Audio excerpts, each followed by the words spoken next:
नमस्कार दर्शक मित्रों, आप देख रहे हैं जीपीएमसी न्यूज 24/7 लाइव। મહુધા રાયોટિંગ અને જીવલેણ હુમલાના કેસમાં 7 આરોપીઓની જામીન અરજી નામંજૂર કરતી Nadiad sessions court.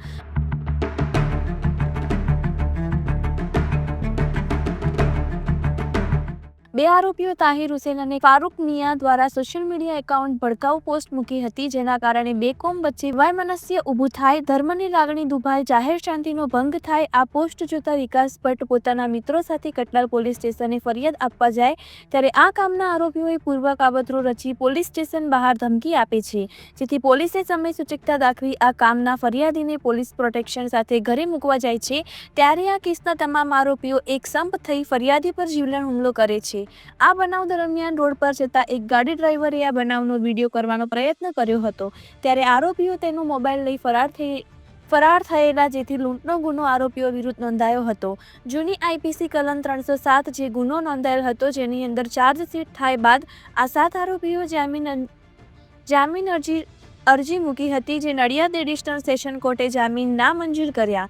Reporter Sachin Pandya, GPMC news 24/7 live.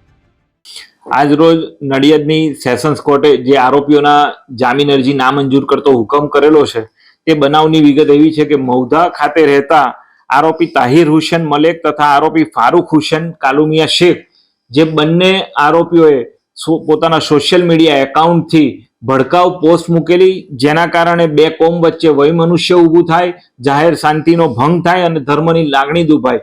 આ પોસ્ટ જોતા કટલાલ મુકામે રહેતા વિકાસ ભટ્ટ તેના પોતાના બે મિત્રો સાથે મહુધા પોલીસ સ્ટેશન ખાતે ફરિયાદ આપવા માટે જાય છે।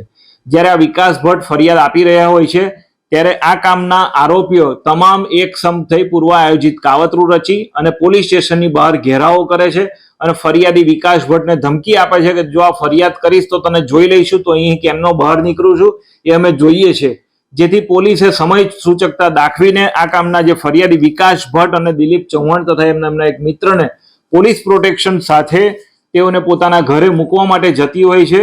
ત્યારે મહુધા બસ સ્ટેન્ડની સામે આ કેસના તમામ આરોપીઓએ એક સંપ થઈ અને જે ફરિયાદી પોતાની વેગનાર ગાડીમાં જતો હોય છે, તેની ઉપર તલવાર અને પ્રાણઘાતક હથિયારો વડે જીવલેણ હુમલો કરે છે।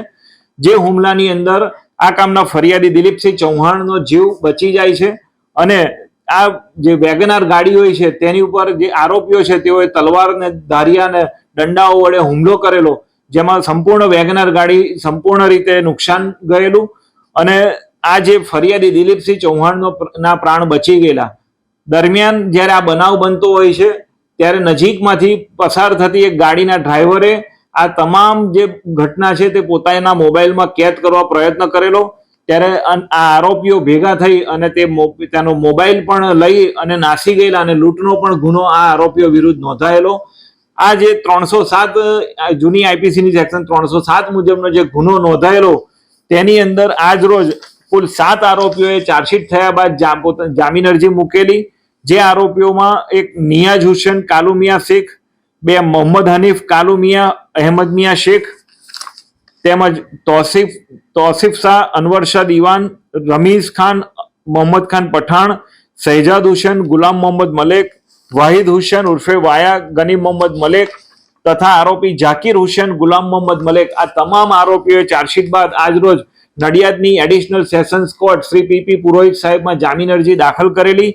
જે જામીન અરજી અનુસંધાને પૂરી દલીલો કર્યા બાદ અને સાહેબે આજરોજ આ તમામ આરોપીઓની જે જામીન અરજી છે તે નામંજૂર કરતો હુકમ કરેલો છે।